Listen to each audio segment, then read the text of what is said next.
I'd like to welcome each and every individual to Voices of Integrity podcast for the Top Gun Sales Boot Camp training. And oh my goodness, is this going to be a crazy one today? You say, you're like, Mark, that's everyone, right? I mean, I don't know how to go ahead and um, teach everything that's been acquired over the last 40 plus years, like what we just went through for an hour. How do you go ahead and bring all of that into this?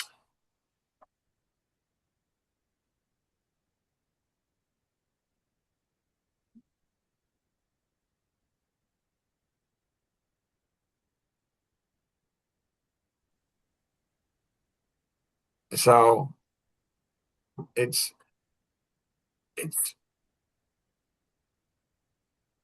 yeah. So, playing pickleball with Courtney Clark, so she's a pro, literally a pro in pickleball. She did that full time. She played pickleball full time on the circuit, traveling all around the world, literally. And so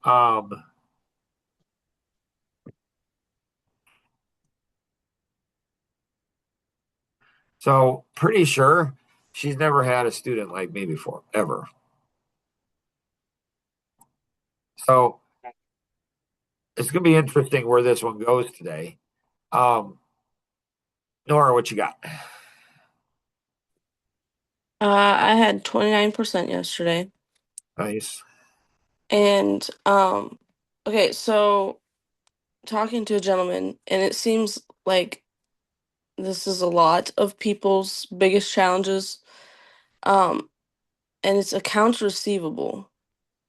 Yeah. And Is he Amish? typically, yeah. Do you know why? Do you know why for the Amish accounts receivable is so hard? I don't know. Is it like personality? It is. Yeah. Because It's they all seem to have the same personality type of and personality. it's personality and how you're raised and how the whole community is.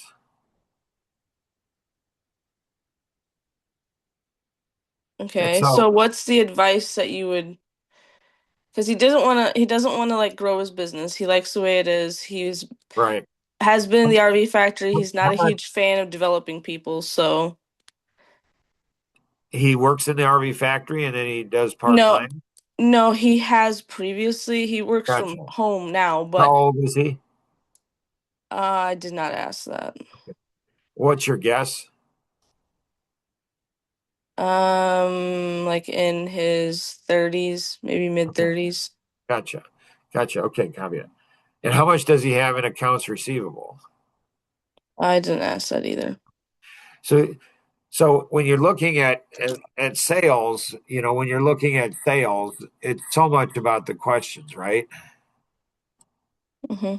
There's questions and then there's layer questions. And how do we teach you how to ask, level one, level two, level three questions, and then this falls into the level four questions. That's harder to teach because it's kind of depends. Like they answer one thing and then so it's so much learning.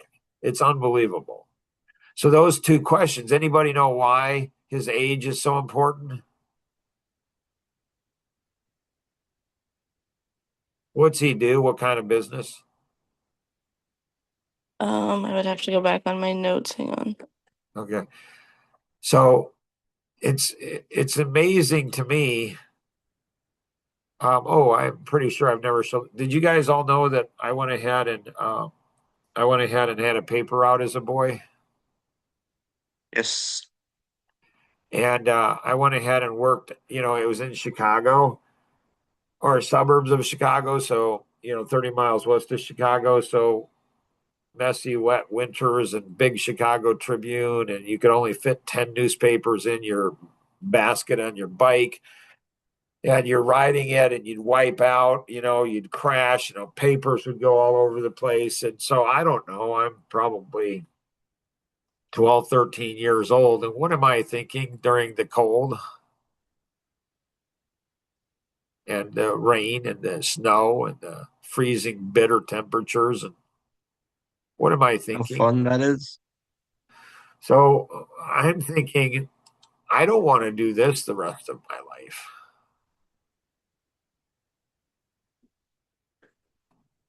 So as a 12-year-old boy, I'm thinking into the future. Why am I doing that? For a better future. But why? Do most 12-year-old boys think that? You're a driver. I think so. I don't know. I mean, yeah, I'm a driver. I think into the future, even as a 12-year-old boy, even as a 5-year-old.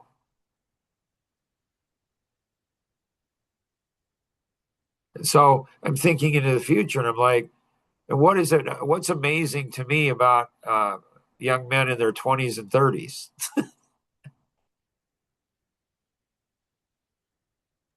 They don't think very far in the future. They don't think very far in the future. I'm thinking when I'm in my teens and 20s and 30s, I'm thinking, like right now, I'm thinking about my future. And I'm 62. I always think about my future. Why is that so important? Because it governs your present. Because what I want to do in the present, what I enjoy doing, love doing, it's probably not going to give me the future that I want. I need to do something today, delayed gratification, to give me a better future. Because today is yesterday's future and tomorrow's past.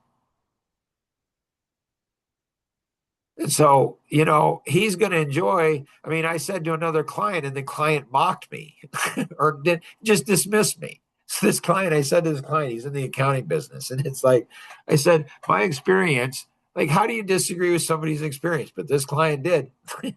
I said, my experience is that with accounting firms, they enjoy it for 15 years, maybe, and then they burn out.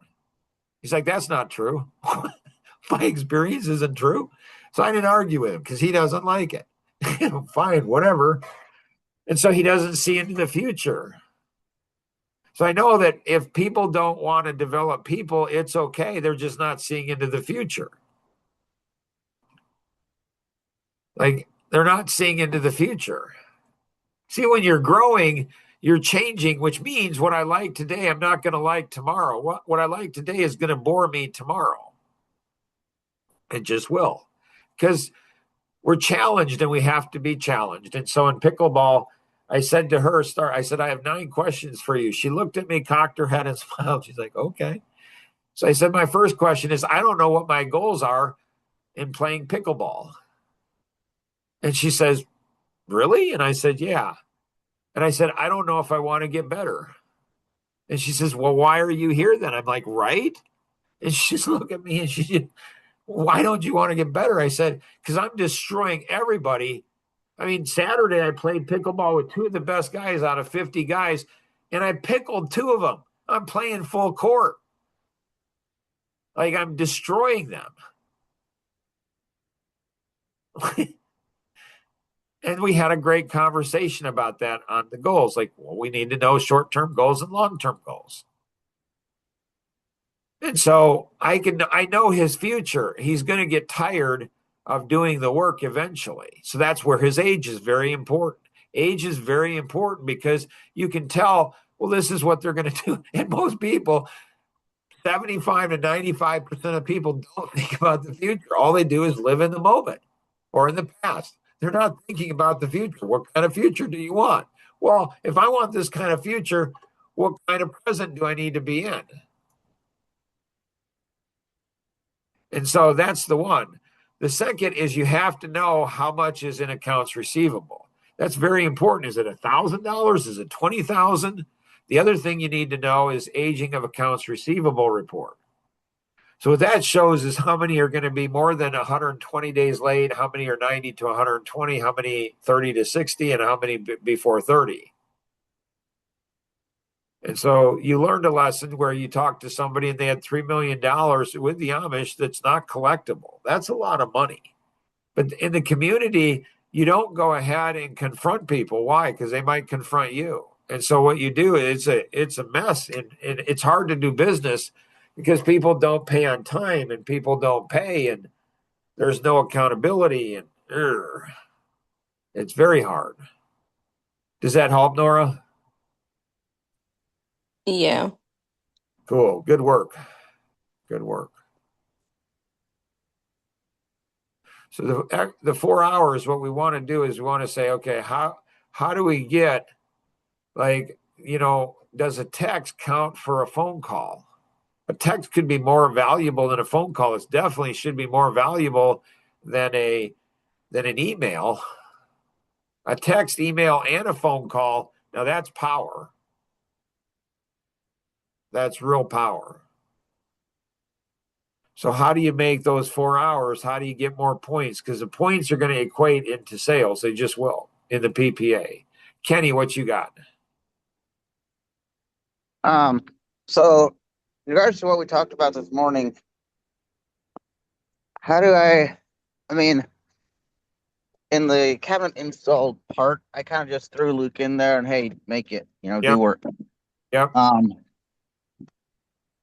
And feel like I should do more better training with him to kind of maybe equip him with what he needs to make that happen. I think I'd like to take one of these, like the most difficult one, maybe, and take it and see if I can't close that bad boy. Right. Right. So I'm working my tail off, 100% straight commission, and I'm struggling, but I'm developing people and doing all stuff. And the president of the company threw me a bone. And big mortgage, it was, I don't know, $4,000 or $5,000 commission. So it was a big mortgage, and he could have taken it himself. He could have had one of his staff take it, but he had me take it. And I didn't have to sell him on us. He had a relationship with the guy. He knew the product, everything. All I had to do is do the work. And he just gave it to me. And I'll never forget that. I appreciate that. So, sometimes you partner up. Sometimes you just give it to somebody. Sometimes you take it. There's a whole bunch of different ways that you can do it in developing people. So what came to mind, Kenny, is when you were doing some work in our pond with a mom and a 12-year-old boy. I think he had 12-year-old boy. And then the dad was, watching. Do you remember that situation? I do, yes. I wasn't there. And so, that boy could have drowned in our pond. And what you did in that situation is the mom's pretty attentive, but has a number of kids. The dad's clueless. Poor guy. He's just clueless. And you're watching. And so you let him, you assess the situation and you let him go under a couple times. You told him, don't do this. He did it. And so you were watching him, but you didn't let him drown, which, I'm appreciative of that for multiple different reasons. So it's kind of like that in developing people too. And so Gotcha. in one of the future ones, there's, people don't understand significance. Like with Courtney, she's a young lady, I don't know, in her 20s, probably late 20s or something, but her attentiveness is insane. I am so impressed by it. I'm like, when I grow up, I want to be like her. Man, can she see stuff? And so, and she sees stuff that's significant. Like at the level of play I'm playing now, she's like, you don't need to change, Mark. At the level of play you're playing now, you'll always win. But when you go to the next dimension, how you're playing now is not going to win. So she knows my future. She can see my future. If I play with better players, the way I'm playing now destroys people. I mean, it just eats them alive. They don't have a chance. But at the next level, I'm not going to go ahead. She can see my future. And so when she goes ahead and she says, I'm playing doubles with my wife on my side and she's on the other side, and we're playing, and she, like, to me, it's stupid to have ego. You can't learn. So one of these days in the future, my son-in-law, Jason, and his cake, the ice cream cake. He didn't learn the lesson from it. He didn't see that like his father-in-law can see stuff. Trying to teach him, you know, uh, Kenny, multiple lessons, like pickleball lessons, and then the lessons from San Antonio trip. Like, you know, Luke, when he's 18 years old, and he says, I used to care about women, used to be sensitive to women at Coffee Connection. Like, and Nora now, she's got, adults. So each person, like I find something about each person I'm connected to, and I find something that's small that they don't think is that big of a deal, but it's a huge issue. They just don't see it. They don't see that it's an indication of something much, much larger. You can have a pipe and there's no holes in it. It's a solid pipe. There's no leaks. There's no holes. Why? Because there's no pressure on it. Water's going through it. There's no leak because you have a hairline fracture. You go ahead and put pressure on that, the pipe will burst. I can see that ahead of time with people, largely based on their vision. If they're going to live an insignificant life, it's probably fine. What they're doing right now is fine. But if they're going to have a significant life, the more significant life they have, the more those hairline fractures will kill them or somebody else or both. It's crazy. Nice. Anything else, Kenny, you got?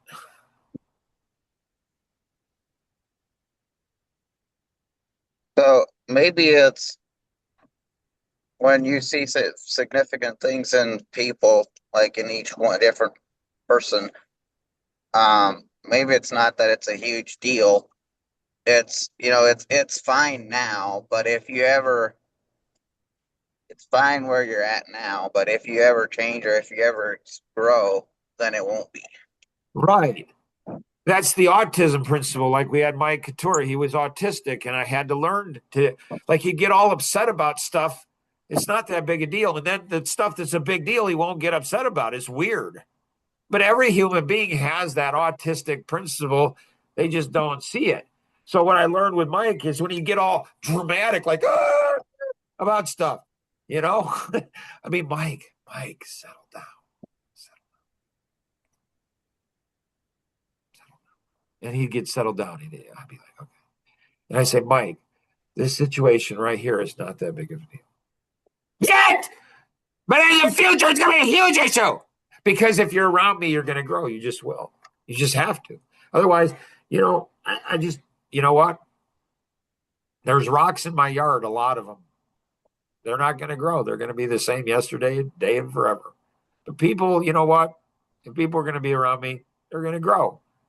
So you're right, Kenny, but how do you go ahead and help people? And so that's the challenge. I see what people's lives could be in the future. I see they could change the world. They could do this. They could do all kinds of stuff.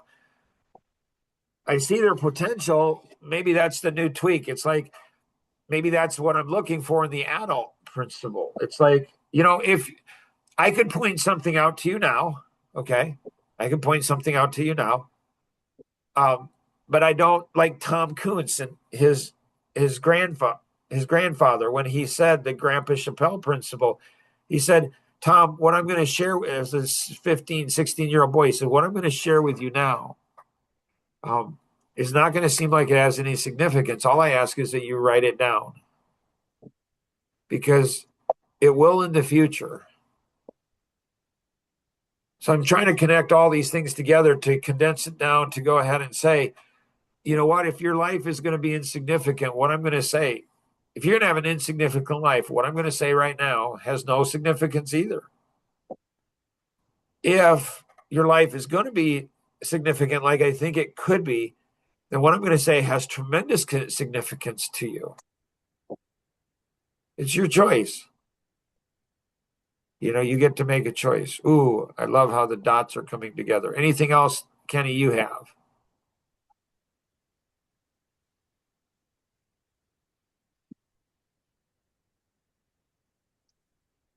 No. Luke, what you got? Pretty sure we were talking about lowering prices. How does that affect the sales and the company and everything, I guess? What we did in the mortgage industry is we gave the salespeople, if they were responsible, we gave them the ability to, so here's the minimum that this is the pricing that we had to have. So if they went ahead and priced it over, they got a bigger percentage. They could get 2-3 times the commission. If they priced it below this level, then their commission would be decimated. So they would go ahead and salespeople use this.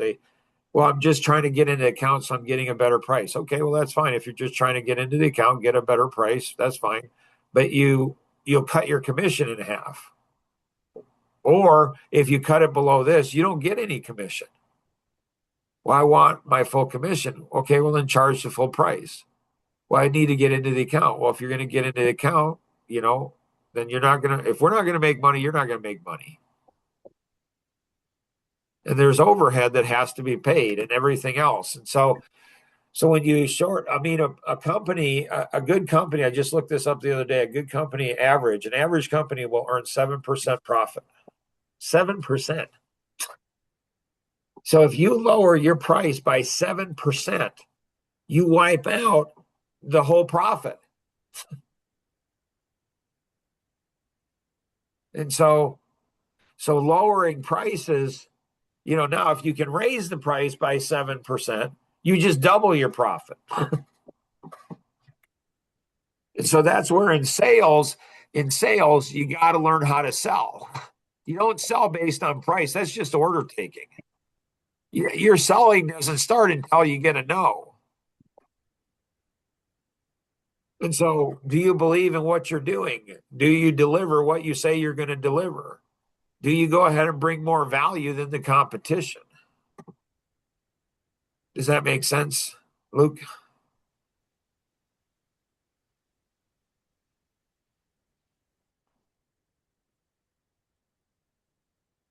So, how do you like in the decision-making algorithm? Like, obviously, we want to stay away from lowering our prices, but there are situations, or I'm sure there's situations out there where it may be the best thing to do. Like, how do you determine when you should and when you like, no, we're not going to do that? Well, it's partly on what your need is. Like if you have excess people and resources, you might do it, but everybody takes the hit. It's not just the company. And the salesperson is probably one that takes the biggest hit. They gain the most benefit. If you're doing it for the long term, you gain the most benefit. You gain the most benefit from doing it for the long term. And so if you're going to gain the most benefit from doing it for the long term, then you ought to pay the biggest price in the short term.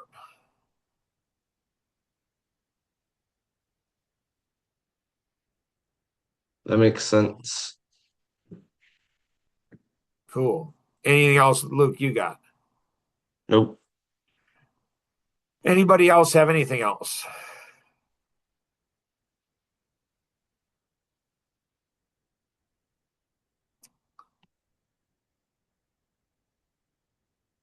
So here's something interesting.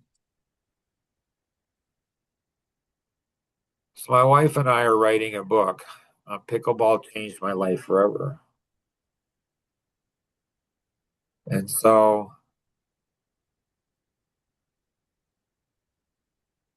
what's missing in business is the arts. What's missing in the arts is business.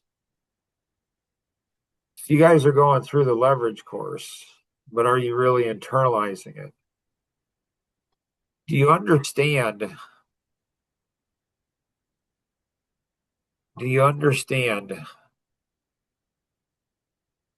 Like, do you know how to listen? Like like we talked about the last time about the instructor who did it slightly different.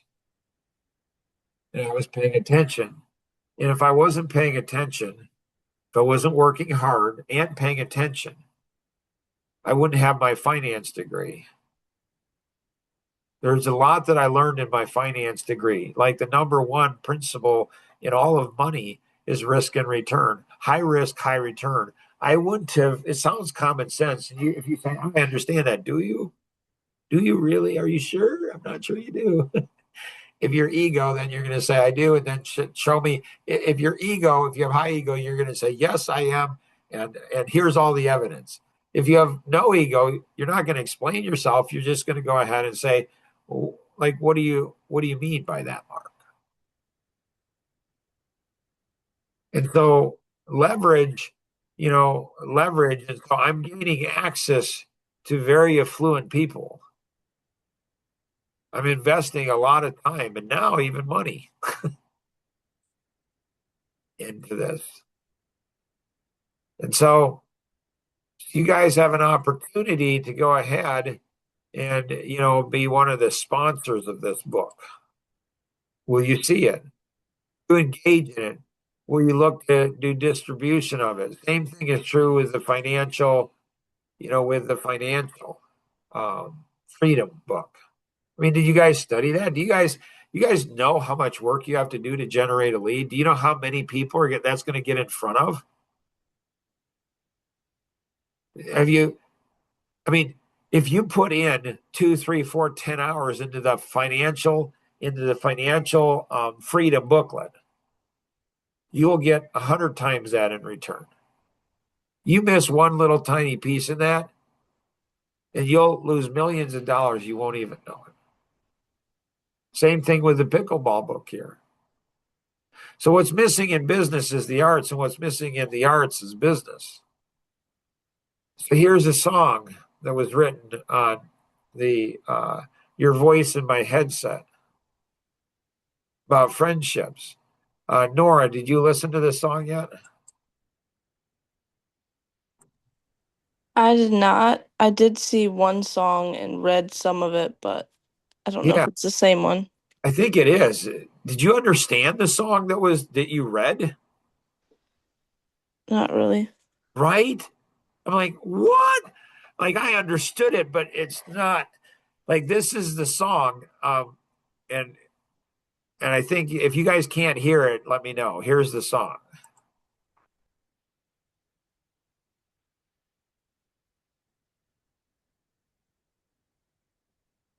Can't hear it. All right, a second.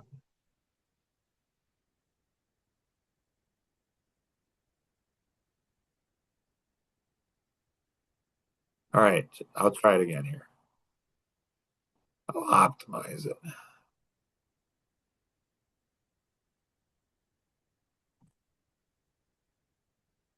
Can you hear it now? Yep.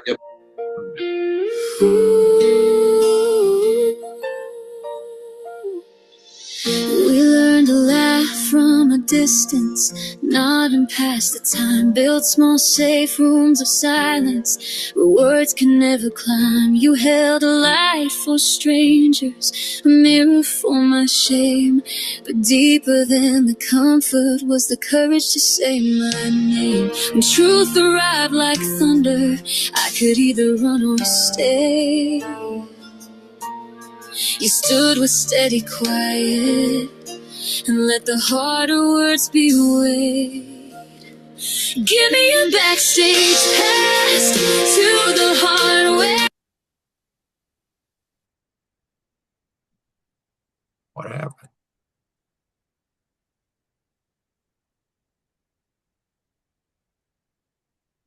Really?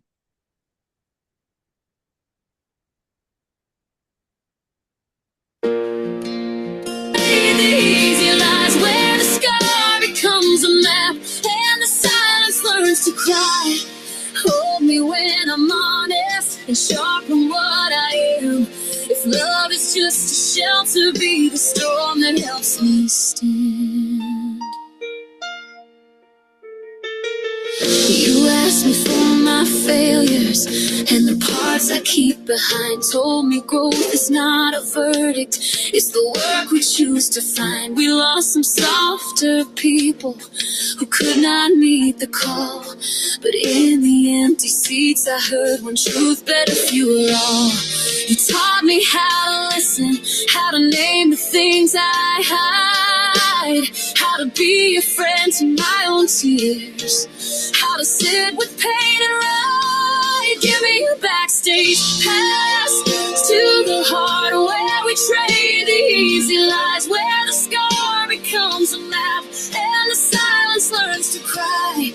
Hold me when I'm honest and sharpen what I am. If love is just a shelter, be the storm that helps me stay. There's a risk in saying harder things, the fear of losing you. But hell is staying smaller just to keep the peace we knew. Loyalty is not indulgence, it's the courage to be true. So call the fault, not the person, and show me what to do. You and I, we bargain nothing. We give the truth its due.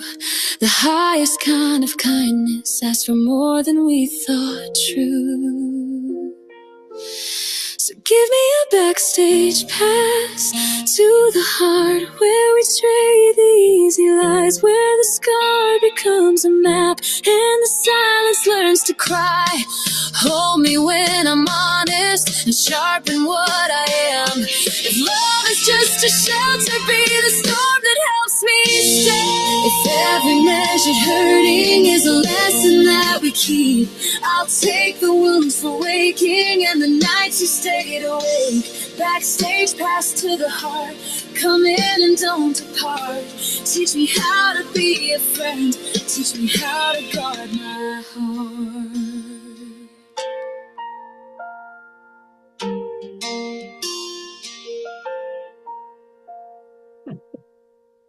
Just crazy. Just absolutely crazy. Holy cow. Questions? Did you write it? No. Where does it come from? It came from, I think, our podcast call.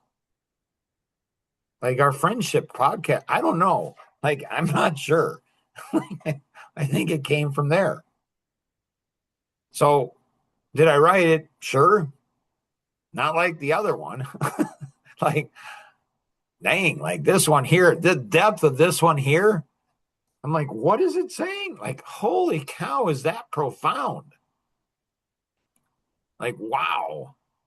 So I think it came from, I mean, Adam, I'm not, that's where I'm going to find out where it came from. Do you guys all see what I see? Probably not. What do you see, Mark? Uh,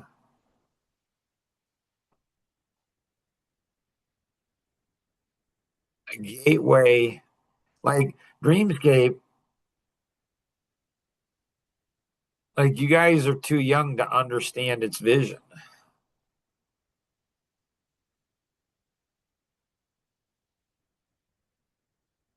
So I always had a dream of writing a song for every one of my kids. And I wrote one for one of them, Katrina, actually, when we were going through a really tough season. Didn't know if we'd keep her. What were you gonna do with her if you didn't keep her? Oh, I was going to turn the song into a bestseller. I was going to go all over the world. I was going to pursue her relentlessly, like a shepherd pursues a sheep. Gotcha. Oh yeah, That makes I sense. had the whole plan. Like, she couldn't escape from me. She could not escape from me. So I did write a song this morning. Got up at 2:30. I wrote a song this morning to Taylor Swift. That one's going to be interesting. To Taylor Swift. Uh-huh. Interesting. Oh, I'm telling you that one is going to be, holy cow. Out of all the singers, why her? Oh, she's a billionaire. She is a masterful business person. And the amount of influence that she has is insane. And my girls love her, and my granddaughters love her, and all women love her. The women are just through adulation. So if I go ahead and challenge her, you challenge You always challenge the big dog. She's the big dog. Nobody challenges her because they're afraid they're going to get a song written about them. Me, write a song about me, Taylor, sweetie. Like, write a song about me, honey, because I'm going to write some songs myself. You think you got drama, girl? You think you got heartache? You got nothing. You got nothing.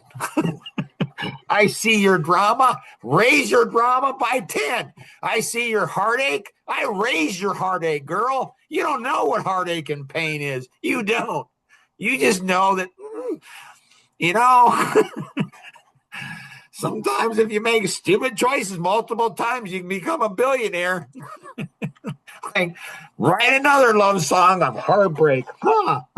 How many of those you're going to have to go through? Oh, now things are getting fun. I knew when I turned 62, something was going to change. Oh, yeah, baby. Here we come.